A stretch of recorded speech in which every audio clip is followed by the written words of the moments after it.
Pre degree ജയിക്കാനായിട്ട് 1 kilo അരിയുടെ പന്തനായി, degree ജയിക്കുമ്പോൾ 5 kilo, PG ജയിക്കുമ്പോൾ ഇതിങ്ങനെ നമ്മൾ ദൈവത്തിന് ഇതൊന്നും വേണ്ട, അതൊക്കെ നമ്മുടെ തോന്നലുകളാണ്. എന്നാര് പറഞ്ഞു? ഇല്ല, വേണ്ടാത്ത ഒരാൾക്ക് ഒരു സാധനം കൊടുക്കുന്ന ക്രൂരതയല്ലേ? ക്രൂരത എന്നല്ല, ദൈവത്തിന് ഇപ്പം എന്താ പറയാ, ദൈവം എന്ന് പറയുന്നത് തന്നെ നമ്മുടെ ഒരു വിശ്വാസമല്ലേ. ഇതൊക്കെ കൊടുത്തിട്ട് ഇന്നത്തെ കൈക്കൂലി കൊടുക്കണം. അതൊക്കെ ഓരോരുത്തരുടെ മനസ്സിന് കിട്ടുന്ന ഒരു ശാന്തതയാണ്. എനിക്കിത് കിട്ടും എന്ന് വിശ്വസിച്ച് അവരത് ചെയ്യുന്നു, അത്രേ ഉള്ളൂ. പക്ഷെ അൾട്ടിമേറ്റ്ലി ഇതൊന്നും കൊടുത്തില്ലെങ്കിലും ദൈവം അവിടെയുണ്ട്. നമ്മൾ സത്യം ചെയ്യുക, ശരി ചെയ്യുക, അതിനെയാണ് നമ്മൾ, ആ പോസിറ്റീവായിട്ടുള്ള സംഭവത്തിനെയാണ് ഞാൻ ദൈവമായിട്ട് കാണുന്നുള്ളൂ.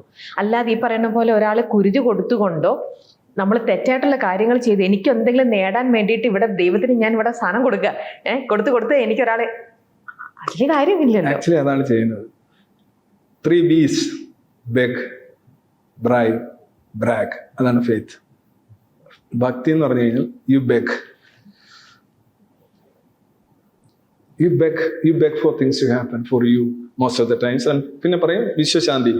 അപ്പോൾ പിന്നെ എല്ലാവർക്കും ശാന്തി ഉണ്ടാവും, പിന്നെ നിങ്ങളുടെ ശാന്തിക്ക് പ്രത്യേകം നോട്ട് ചെയ്യാൻ ആളുണ്ടാവില്ല. പോട്ടെ, you beg, then you bribe in the same like ഒരു അർച്ചനാഗീതമാകും, പ്രാർത്ഥനയാകും, കൈകൊട്ടി എറിയായിരിക്കും. അല്ലെന്നുണ്ടെങ്കിൽ ഒരു ആനയെ നടക്കിരുത്തുക, ഒരു കാർ കൊണ്ടുവന്ന് വെക്കുക,